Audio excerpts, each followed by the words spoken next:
Hi friends, ఈరోజు నేను పల్లి ఆవకాయ తయారు చేశాను. ఎట్లా చేశానో చెప్తాను వినండి. దీనికి మెయిన్ శనక్కాయ పల్లీలు, శనక్కాయ గుళ్ళు.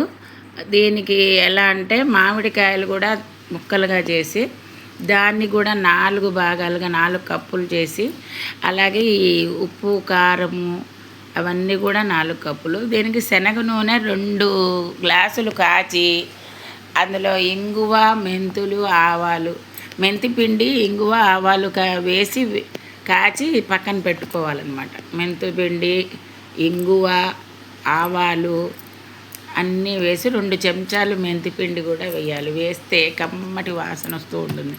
అది కాచి పక్కన పెట్టుకొని చల్లార్చుకొని ఉంచుకోవాలి. తర్వాత ఈ పిండి మొత్తం కొలుచుకున్న పిండి 1 కప్పు పల్లి పొడి వచ్చింది. అట్లాగే 1 కప్పు కారము, 1 కప్పు ఉప్పు, ఈ 3 కలిపి మొత్తం కూడా కలిపేసి ఈ మామిడికాయ ముక్కలు ఇందులో కలపటం అన్నమాట. కలిపి ఇందులో కూడా ఆవపిండితో పని లేకుండా చక్కగా వేడి చేయకుండా ఉండటానికి పల్లి ఆవకాయ చాలా టేస్ట్గా ఉంటుంది, రుచికరంగా ఉంటుంది. మనం ఎప్పుడు రోజు తిన్నా చాలా బాగుంటుంది.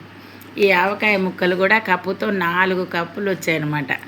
ఆ 4 కప్పులకి 4 కప్పులు అంటే ఒక్కొక్క కప్పు చొప్పున ఉప్పు, కారం, పల్లి పొడి వేశాను. 3 కలిపి దాంట్లో వేసాను. కొట్టించిన కారం చాలా కలర్ఫుల్గా ఉంది, టేస్ట్గా ఉంది.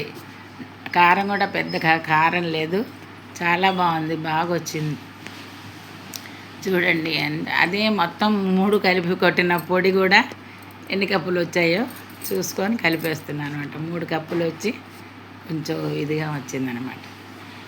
దాంట్లో కలిపేసి కొంచెం చల్లటి నూనెతో కొద్దిగా పోసి కలిపి తర్వాత ఈ చల్లార్చిన నూనె దీంట్లో వేసుకోవాలన్నమాట.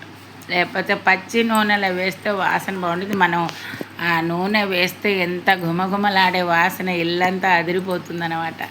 ఇంగువ, మెంతిపిండి, ఆవాలు కలిపి ఆ చల్లార్చిన నూనెని ఇందులో కలిపేసుకుంటే ఇంకేముంది, ఘుమఘుమలాడే పల్లి ఆవకాయ రెడీ అయింది. మీరందరూ కూడా ఇలా చక్కగా ఈ సమ్మర్ సీజన్లో వేడి చేయకుండా ఉండటానికి ఇలా రకరకాల పల్లి ఆవకాయ, పెసర ఆవకాయ లాగా చక్కగా చేసుకొని రోజు తినొచ్చు. హాయిగా ఆరోగ్యంగా ఉంటుంది. వేడి ఏమి ఉండదు, చక్కగా ఎంజాయ్ చేయొచ్చు, బాగుంటుంది.